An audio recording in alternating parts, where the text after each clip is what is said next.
Hala siya, grabe ka te. Tapong yun? Sinong Dracula? Ilabas mo pamatay mong karisma para magluway sa'yo. Natawa ko sa sunod-sunod na message. Nakakamiss naman kabonding ang mga kaibigan ko. Kulang ata tayo. Si Grace. Naku, Tanya, huli na kayo sa balita. Nasa China siya ngayon, mag-aasawa na ata ng inchik. Ani Aryan. Seryoso? Hala, kailan? Anong ginagawa niya sa China? Bakit? Natauhan na ba at wala nang gusto kay Papa Lester? Nope, she is currently visiting her biological father. Sagot ni Mika. Ha? Akala ko uli na siya tulad ni Aryan. Kailan pa siya umalis? Mayaman ba ang father ni Grace at bakit sa China pa? Yeah, she is the only heiress of her Chinese father. Sagot ni Aryan. What? Totoo? Paano nangyari? So, kaya palang ganda ni Grace ay may dugong Chinese? Ani ko. Matagal ko nang napapansin na ang ganda ng hulma ng mukha ni Grace para itong Korean actress. Maputi at sobrang kinis. Dagdagan pa ng mata nitong maliit na kapag tatawa ay halos nakapikit na. Very long story. Pero mas maganda kung sa pagbalik niya, saka tayo makachismis.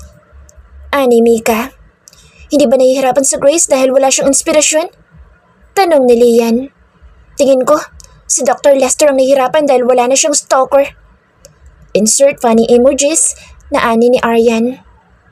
Last time nagkausap kami ay sunundo siya ng gwapong lalaki. As in super gwapo. Ani Hana. Hell no, nakamove on na siya kay Lester? Tanong ni Lian.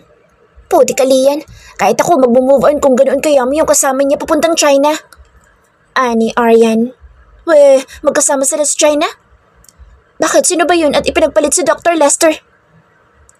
Okay lang yun. Babaero naman iyon at hindi pinapansin sa Grace natin. Ani Lian. Ano ba kayo girls? Mali kayo ng inaakala. Hindi nyo lang alam kung paanong nabaliw si Kuya kakatanong sa akin kung nasaan si Grace. Hala, so tama nga yung kutob ko. May gusto si boss kay Grace? Ani ko. I-congratulate na lang natin si Grace pag uwi niya. Bukod sa tagapagmana pala siya, ay magkaka-lovely pa siya. Ani Hana. Yes, correct ka dyan girl. At marami pa kaming palitan ng mga nakakatuwang kwentuhan. Lalo na at masakit sa tiyan magpatawa si Aryan at Lian. Si Lian ngayon na gustong gantihan ang amo nitong si Drake na hilig niyang tawaging Dracula. Si Hana naman ay kinuhang taga-alaga ng kanyang paboritong estudyante. Malapit na daw itong kunin ng magulang at naghihintay na lamang kunin ng anak, kaya doon siya nanunuluyan. Si Arya naman ay naiwan sa bahay pero na-stress daw ito dahil sa bagong kapitbahay daw nila na mahilig makikain dahil walang pagkain sa bahay nito pero naka-sports car naman. Si Mika naman ay hindi na nakakauwi at sa mansyon na ito umuwi dahil sa hectic ng oras ng trabaho nito. Ako naman ay pahapyaw lang ang kwento dahil nahihiya ako. Sabi ko na lamang ay pagaling ng inaalagaan kong lumpo. Oo nga pala at wala itong mga alam sa tatay ng anak ko. Sabi ko na lamang ay naglaho pero nabanggit ko lamang ang pangalan na Dustin. Hindi ko na malaya ng oras. Halos mag-aalas 12 na pala ng hating gabi. Nakita kong bumukas ang pintuan ng aking kwarto. Nagtama ang mga mata namin ni Dustin. Why you still awake? Kunot noon itong tanong sa akin. Lumapit ito sa akin at mabilis na hinablot ang hawak kong cellphone. Hey, bakit mo kinuha? May kausap ako. Inis na ani ko dito. Who the hell are you texting? At nagmumura ka dyan? You should sleeping at this hour. Why you still up? Nalika akong tumabi sa'yo na higapag-usap ka na sa iba, Tanya. Singhal nito sa akin. Ako naman ay halos mangilid ang luha sa pagkakasinghal nito sa akin. Para itong mananakmal sa itsura ng galit nito. Ano naman kung makapag-usap ako sa iba? At mga kaibigan ko naman mga kausap ko. Bakit ka ba naninigaw? Malakas na boses na sagot ko dito. Kaibigan? O baka naman si Antonio to? Huwag mo akong pinaglololoko, Tanya. Ganyan ba kakita ng utak mo at kung ano nang pinagbibibintang mo sa akin?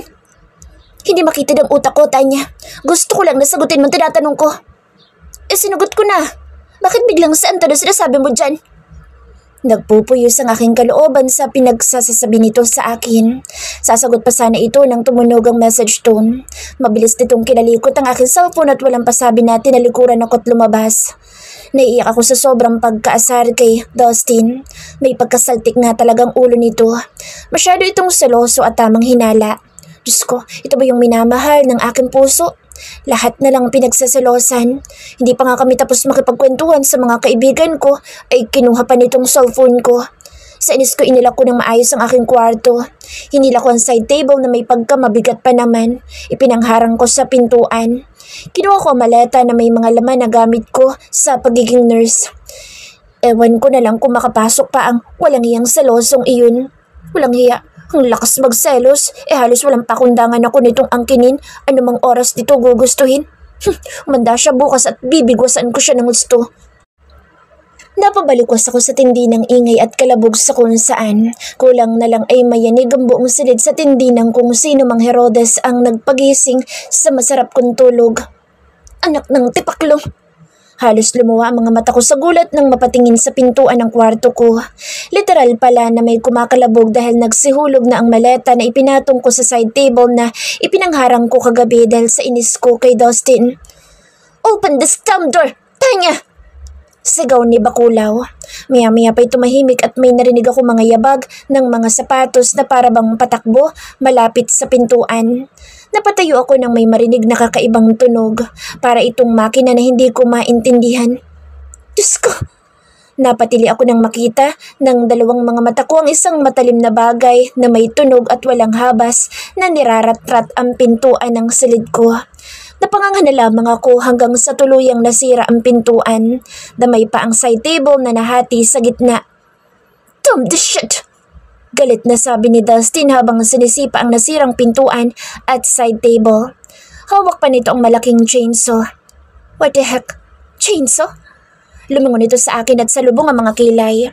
Base sa itsura ng mukha nito ay para ba siyang killer ng Chainsaw Massacre sa sobrang dilim. Nang humakbang ito palapit sa akin ay kasing bilis ni Flash na nagdive ako sa aking kama. Binalot ko ng gusto ang buo kong katawan ng makapal na comforter. Ayoko makita nito maski dulo ng buhok ko sa katawan. Nang nilabot ako sa ora ni Bakulaw, baka bigla niya akong lagariin sa leeg. May hawak pa naman itong chainsaw. Feeling ko safe na ako sa ginawa ko.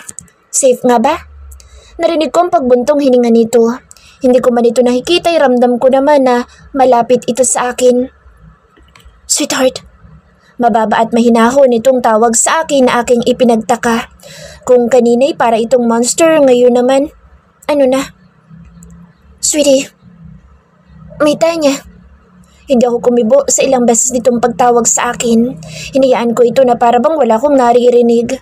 Naramdaman ko ang pagbaon sa kama. Jack, umupo ito. "Please talk to me, sweetheart." Wala pa din sana akong imik ng biglang higiti ng comforter sa aking katawan na aking ikinatili. "Ano bang problema mo?" Bulyaw ko kay Dustin na Bakulaw.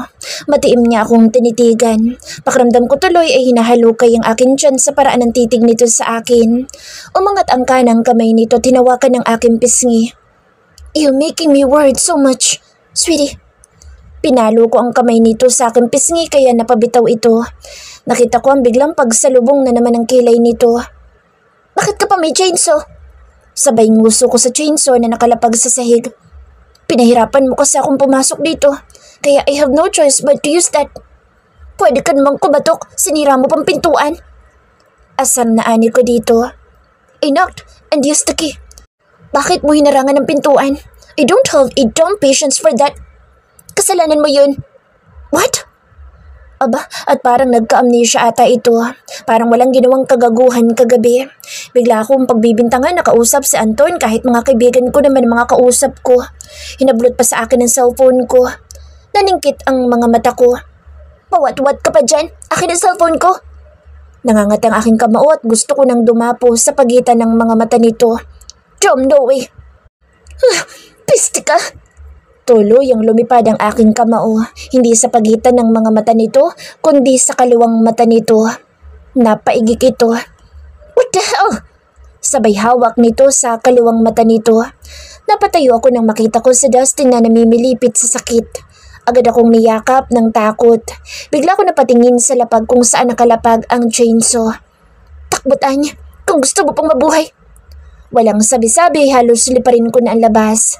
Hindi ko naramdaman ang tumutusok-tusok sa aking mga paa dahil sa sira-sirang pintuan. Ang akin lang ay makatakbo kay Bakulaw at baka ako'y gantihan. Baka isang sampa lang sa akin ang kamay nito'y paglamayan na agad ako sa laki ba naman ng palad nito. Narinig ko pang pagtawag nito sa aking pangalan. Hello, it's a matter of life and death. Andito ako ngayon sa kwarto ni Nanay Lourdes. Katatapos ko lang mag-almusal dahil dinalhan na lamang niya ako. Wala kasi akong balak na magpakita kay Dustin. Naghilamos at nakapag-toothbrush ako. Mabuti na lamang at may extra pa si Nanay Lourdes. Sinabi ko lamang sa kanya na nag-away kami ni Sir Dustin kaya ayoko muna siyang makita.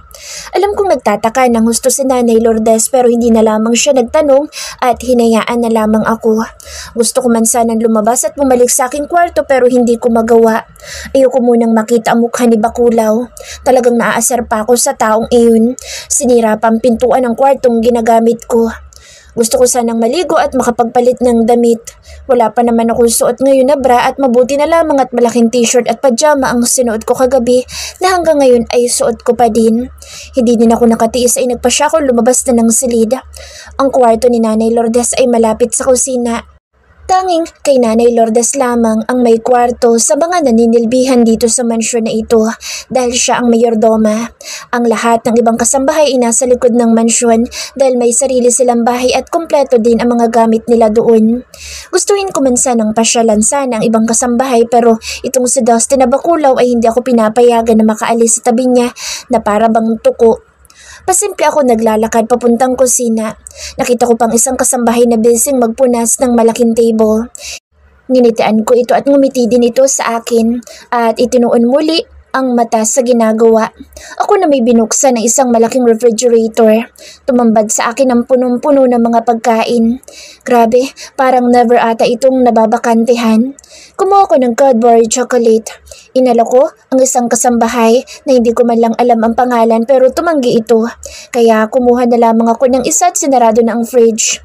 Habang naglalakad ay kagat-kagat ko ang chocolate. Sa laki ng mansyon na ito ay nagpapasalamat ako dahil hindi na ako naliligaw dito. Halos mga lahati ng kinakain ko nang may marinig na mga boses. Wala sa loob na sinundan ko ang mga nag-uusap. Napahinto ako malapit sa minibar ni Dustin. Hindi nga ito mukhang minibar dahil parang nasa luxury bar talaga ang malaking bar ni Dustin. Punong-puno ito ng mga iba't ibang klase ng mga mamahaling alak. 2 beses pa lamang akong nakasilip dito dahil ayaw kong papuntahin dito ni Dustin. As if naman uubusin ko ang alak niya. Nagtago ako sa malaking halaman at pasimple akong sumilip. Gusto ko lang makita kung sino ang bisita ni Dustin dahil simula nang dumating ako sa mansyon na ito ay never pa akong nakakita ng bisita niya dito. Nabitin ang pagkagat ko sa chocolate na kinakain ko nang makita ang bisita ni Dustin.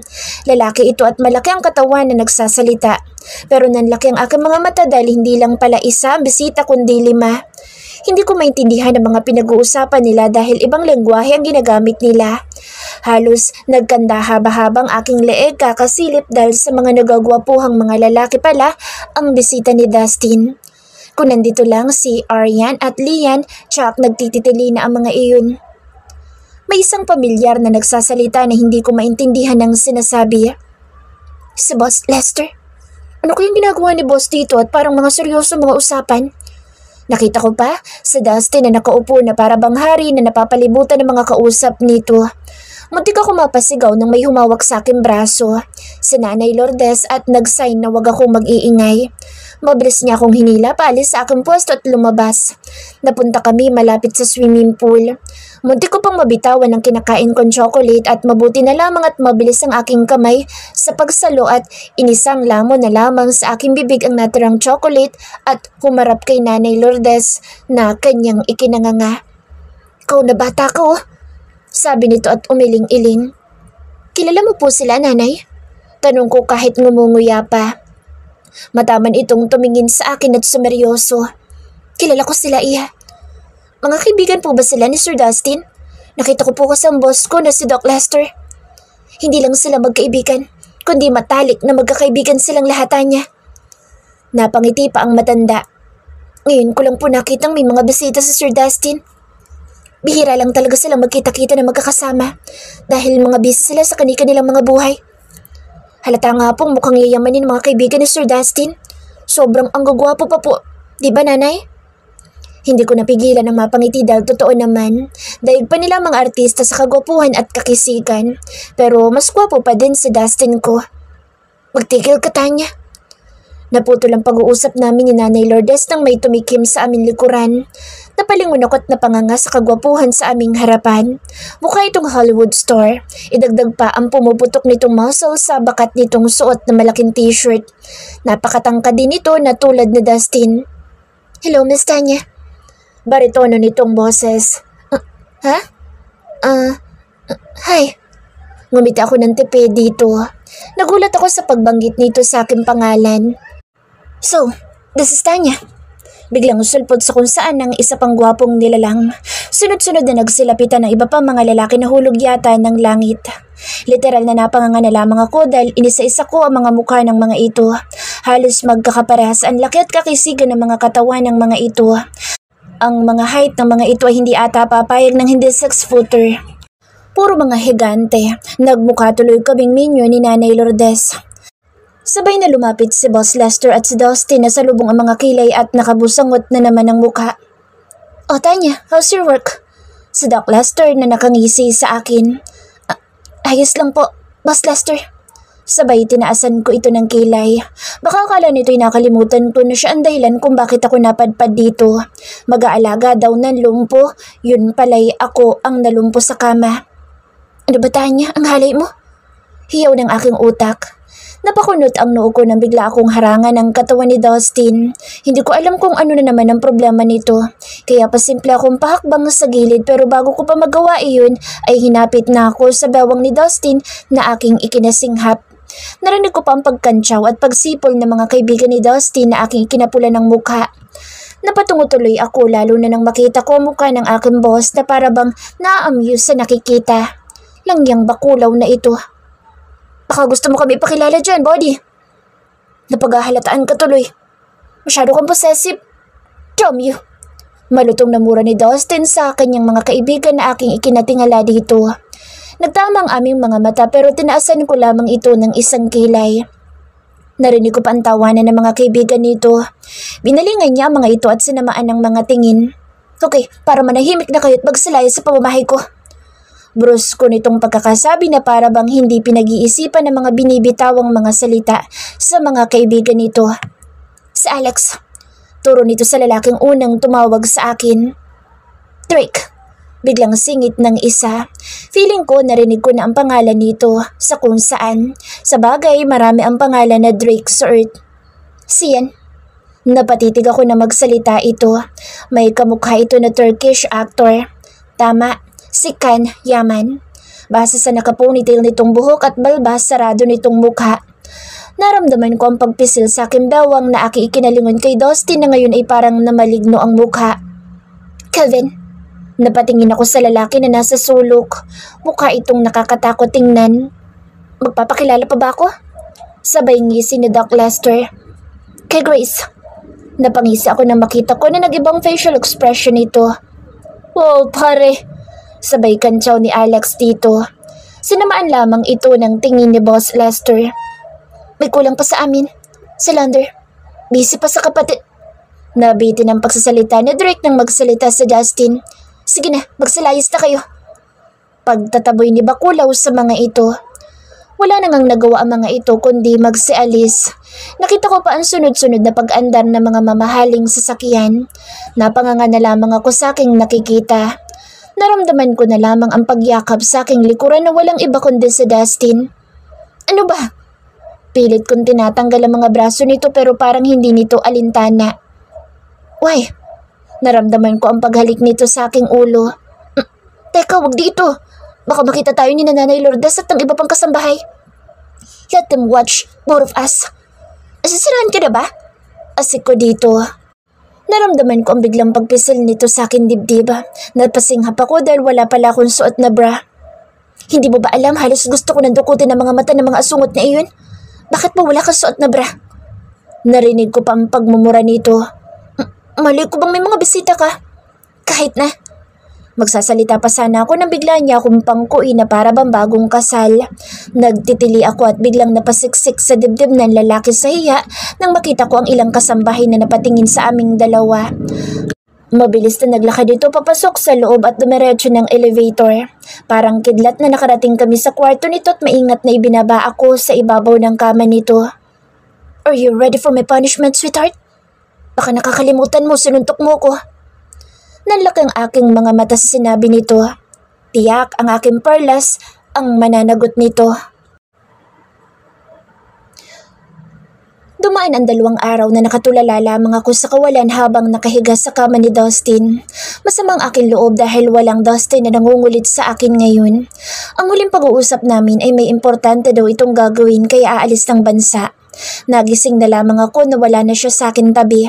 Simula nang umalis ito ay hindi pa ito tumatawag sa akin. Tinanong ko si Nanay Lourdes kung may alam siya kung bakit umalis ng bansa ang lalaki. Ang tanging sagot lamang nito ay hindi. Palagi naman daw iyon nangyayari. Minsan nga'y inaabot daw iyon ng ilang linggo at ang pinakamatagal ay 6 na buwan na hindi nagpaparamdam at bigla na lamang itong susulpot pag uuwi na. Nang malaman ko iyon ay nagtatakbo ko dito sa loob ng kwarto ni Dustin at nag-iiyak. Hindi ko pala alam kung kailan uuwi si Dustin. Sobrang lungkot ng nararamdaman ko hanggang sa mga sandaling ito. Ang sabi naman sa akin ni Nanay Lourdes ay wag daw ako magmukmuk dito at gawin ko kung ano ang gusto ko sa pamamahay ni Dustin. Nang subukan kong tumulong sa gawaing bahay ay agad namang nagsilayuan sa akin ang ibang mga kasambahay. Pinagalitan pa nga ang mga ito ni Nanay Lourdes na huwag akong hahayaang mapagod. Sa pamamalengke sana'y gusto ko din sanang sumama pero bawal din daw. Napasimangot na lamang ako. Kahit pa sobrang laki at lawak ng mansyon ni Dustin ay hindi ko kayang matuwa. Para bang laging kulang. Kaya tinatamad ang katawan lupa ko kaya mas gugustuhin ko pa na humiga na lamang. Kakatapos ko lamang tawagan ng maganda at makulit kong anak. Inabot kami ng matagal mag-usap. Kung ano-ano ang mga ibinibida nito sa akin. Sa susunod na summer, kindergarten ay papasok ito kahit sa limpusa lang. Sobrang excited na nga nito dahil magkakaroon na rin daw siya ng matatawag na classmate kagaya ng kanyang tita Tina. Nagsumbong pa ang aking anak na palagi na daw dumadalaw sa bahay si Tito Pogi. Napakabait daw nito at palagi siyang may dalang pagkain. Talaga nga sigurong nautong aking anak dahil pinakita pa nito na may selfie silang dalawa. Mukhang pamilyar nga sa akin ang lalaking iyon na tinatawag na Yossi Boy ni Tina. Nakahood ito ng itim at naka-face mask. Tanging mata lamang nito ang nakikita. Ewan ko ba pero mukhang may kakaiba sa taong iyon. Sabi pa ng aking anak ay madalas daw sigawan at awayin ng kanyang tita Tina, si Tito Pogi. Mabuti na lamang daw at napakabait nito at hindi daw marunong awayin ng kanyang tita. Napapailing na lamang ako sa mga pinagsasasabi ng aking anak. Naghimutok pa ito dahil 2 araw na daw itong hindi bumibisita sa kanila. Namimiss na daw niya ang pasalubong nito. Narinig ko pang sinaway ito ng aking kapatid. Muntik pang umiyak si Tricia sa ginawa ng tita nito. Napalingon ako sa pintuan ng may kumakatok. Bumangon ako at mabilis na lumapit sa pintuan para pagbuksan ng nasa labas. Isa ito sa kasambahay na hindi ko alam ang pangalan pero madalas naman ay nakikita ko. "Ma'am Tanya, kakain na po kayo ng tanghalian." Magalang nitong pagkakasabi. "Sige, salamat." Ngumiti ako dito. Yumuko ito sa akin at nagpaalam na rin. Simula nang dumating ako dito sa mansyon na ito ay halos iwas sa akin lahat ng kasambahay. Ang tanging nakakausap ko lamang ay si Nanay Lourdes. Hindi ko alam kung ayaw nila sa akin o takot silang makapag-usap sa akin dahil sa kanilang amo. Kahit ganoon ay madalas ko silang ngitian at kung may pagkakataon nga'y binabati ko sila. Gustuhin ko man silang tsikahin ay hindi ko magawa dahil masyado silang mailap sa akin. Dagdagan pa na lagi nakadikit na parang tuko si Dustin sa akin. Nang makababa ay dumiretso na ako sa dining area. Nakita ko pa si Nanay Lourdes na patapos ng maghain ng pagkain. Sobrang dami na naman ang mga nasa hapag. Kung ako lang ang kakain, tiyak masasayang lang ang lahat. Iba't ibang klase ng ulam at mukhang masasarap naman talaga. Pero parang wala akong gana ngayon. Ewan ko ba? Siguro dahil wala sa Dusty na nasanay na akong subuan ng bakulaw na iyon. "Nanay, napakadami naman po nitong pagkain." "Dinamihan ko talaga para may pagpilian ka, iha. Sige na, kumain ka na." Akmang tatali ko dito ay mabilis kong hinawakan ng kaliwang braso ni Nanay Lourdes kaya napatigil ito sa paghakbang. "Sumabay na po kay Nanay." pakiusap ko. Pakiramdam ko kasi lalo kong malulungkot kapag mag-isa na naman akong kakain. Tumitig sa akin si Nanay Lourdes na para bang nauunawaan ang aking pakiusap. Guminhaw ang aking pakiramdam nang ngumiti ito. O siya, sige iya. Kahit nakakain ako kanina ay sasamahan pa rin kita. Maliksa akong umupo at hinawakan ng kubyertos. Nakita ko pang kumuha ng isang plato at kubyertos si Nanay Lourdes at umupo sa aking tapat. Kahit papaano'y nabawasan ang aking kalungkutan. Masarap kakwentuhan si Nanay Lourdes lalo pa dahil may kaedaran na rin kaya mahilig magkwento. Nanay, pwede po ba ako mag-request kung pwede lang po? Ibinaba ko ang isang baso ng tubig matapos kong uminom. Ano yun, iha? Total naman po ay baka matagalan ang pagbalik ni Sir Dustin dito. Pwede po ba akong umuwi sa tinitirhan ko? Napatingin ito sa akin at napadiretso ng pagkakaupo. Bakit gusto mong umuwi, iha? Ayaw mo ba ditong maghintay hanggang sa makabalik si Sir Dustin? Hindi naman po sa ganoon pero gusto ko lang pong kumustahin ng mga kaibigan ko. Namimiss ko na rin po kasi sila. Minsan ko na ding naikwento dito na nakatira ako kasama ng mga kaibigan ko. Naikwento ko na rin dito na kapatid ng kaibigan ko ang aking boss na kaibigan ni Dustin. Nagulat pa nga ito. Para pa ngang may gusto pa itong itanong sa akin pero pinili na lamang na hindi ituloy. Kakaibang tingin na binigay nito sa akin at para bang may laman. Kung iyan ang gusto mo, pero kailangan mo ng bodyguard. Bodyguard po? Gulat kong tanong. Hindi ko na po kailangan niya, nanay. Grabe naman. Natatawa kong sabi. Dahil yun ang habili ni Sir Dustin. Kung gusto mong lumabas ay kailangan mo ng tagabantay. Kung ayaw mo naman ay mananatili ka lamang dito sa loob ng mansyon. Kung makitulog po ako sa tinitirhan namin ay kailangan po ba nakabantay pa rin sila? Parang gusto ko tuloy mainis kay Dustin. Parang gano'n na nga. Tumatango pa ito. Laglag ang pangako sa pagsang-ayon ni Nanay Lourdes. Pakiramdam ko'y wala pala ako lusot kung sakali mang gusto kong takasan ang lalaking iyon. Kung ganoon po, pwede ko po bang ipasyal ang anak ko dito, nanay? Sobrang namimiss ko na rin po kasi ang anak ko. Sa mukha ng matanda ay hindi nito inaasahan ang pagbangkit ko sa aking anak. Anak? Gulat nito. Oo nga pala, wala nga palang nakakaalam na meron na akong anak. Bukod tanging si Dustin lamang. Ngumiti ako ng tipid. Opo, nanay. Nakalimutan ko pong banggitin na may anak na po ako. Sandali, may asawa ka na ba, iha? Parang hindi pa rin ito makapaniwala. Umiling ako. Wala po, nanay. Single mother po ako. Mabilis kong kinuha sa aking bulsa ang cellphone ko at binuksan ang gallery. Hindi ko alam pero na-excite akong ipakita sa matandang aking anak dito. Nanay, ito po ang anak ko sa Tricia. Masaya akong tumayo at lumapit kay nanay. Isinuot muna ni Nanay Lourdes ang salamin nito bago abutin ang hawak ko cellphone. Nakatayo ako sa kanyang likuran nang simulan niyang titigan ang picture ng aking anak. Sus Mariosep, anak mo nga ba, ere? Parang hindi ito makapaniwala sa nakikitang larawan ng aking anak. Izinom pa nito ang mukha ni Tricia. Tanitigan ng husto. Nakita ko pa na nag-swipe pa ito ng ibang pictures. Bawat larawan ay palaging naka-zoom na para bang inaaral nito ang mukha ng aking anak. Napakaganda pala ng iyong anak. Mukha siyang may lahing banyaga. Foreigner ba ang tatay nito? Siguro po. Hindi ko po alam, nanay. Alanganin kong sagot. Napahawak pa ako ng mariin sa lamesa. Mabilis na napalingon ito sa akin at kumunot ang noo. Bakit parang hindi ka sigurado, Tanya? Ano? Kwan po? Hindi ko alam kung ano isasagot ko sa matanda. Parang nagsisituloy akong ipinakilala ko ang anak ko na hindi nag-iisip na maaaring magtanong ito ng ganito. Nakakahiya namang sabihin dito na si Dustin ang tatay ng anak ko at baka kung ano pang isipin nila sa akin. Napakagandang bata nito. Pwede siyang maging artista. Teka sandali. Parang pamilyar ang anak mo sa akin. Para bang may nakita na akong ganitong mukha dati-rati. Hindi ko lamang alam kung saan. Nahigit kong aking hininga sa sinabi ni Nanay Lourdes. Mali talaga ipinakita ko dito ang larawan ng aking anak. Dalhin mo dito ang anak mo, iha. Ha? Ayos lang po bang dalhin dito ang anak ko? Oo naman, iha. May gusto lang akong matiyak. Napaisip ako sa sinabi ni Nanay Lourdes. Ayoko maghinala at baka tamang akala lang ako. Dumating ang gabi at nandito pa rin ako matutulog sa kwarto ni Dustin. Simula nang sirain ito ang pintuan ng aking silid ay hindi na niya ako pinapatulog doon. Kahit pa pinalitan na ito ng bagong pintuan. Pabor din naman sa akin dahil namimiss ko ang amoy at presensya ni Dustin. Isang buwan na rin akong nanatili dito sa mansyon na ito at para bang sanay na ako sa pamamahin na ito. Mabilis ko binalita sa aking mama at papa na pwede kong dalhin ang aking anak kahit ilang araw lang.